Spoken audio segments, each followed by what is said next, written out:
have you here. When you hear what Senator Vance of Ohio just said there, calling Americans who sociopathic, suggesting that they're mentally unstable, what do you make of these new comments that we've uncovered?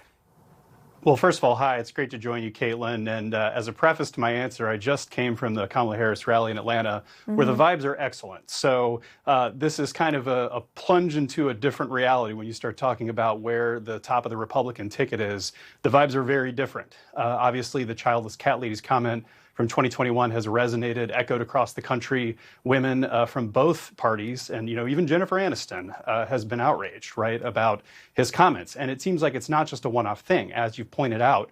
This is some sort of a fixation where he is apparently very angry and committed to this theory about leadership or about his political opposition.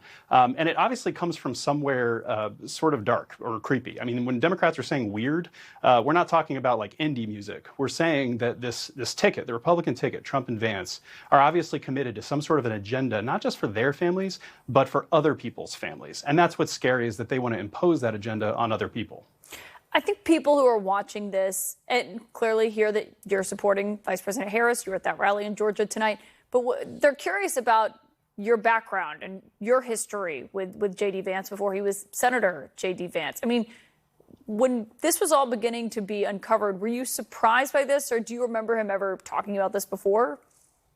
Well, I'm the one who published the America's Hitler text, right? He wrote to me in 2016 that he feared that Trump might be America's Hitler. So obviously it's a huge flip-flop for him now, years later, to be Trump's biggest cheerleader on the national stage. I reached out to him in 2016 because we were friendly at the end of law school and after. We graduated in 2013, 2014. I graduated a year later.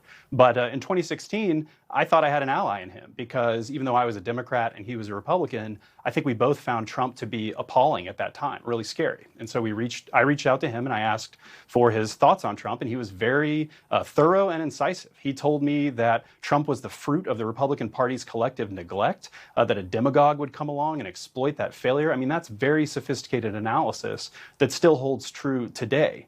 So, I mean, I wasn't ready for the big flip-flop that he made years later. I know it was gradual, but by 2021, when I heard him make that childless cat lady's comment for the first time, I mean, I was kind of shocked because, I mean, for one thing, I was shocked that somebody who apparently had political aspirations would want to insult millions of Americans who, if you're running for U.S. Senator, especially on the stage he's on now, you just can't afford to have that much contempt for everyday people. And so, it's one thing that Democrats have to do is stay focused on everyday people, the issues that really matter to them, the economy, reproductive rights, and not get distracted the way that Republicans are by these sort of weird cultural wars. Well, and we heard from Vance's team after K-File was publishing this report on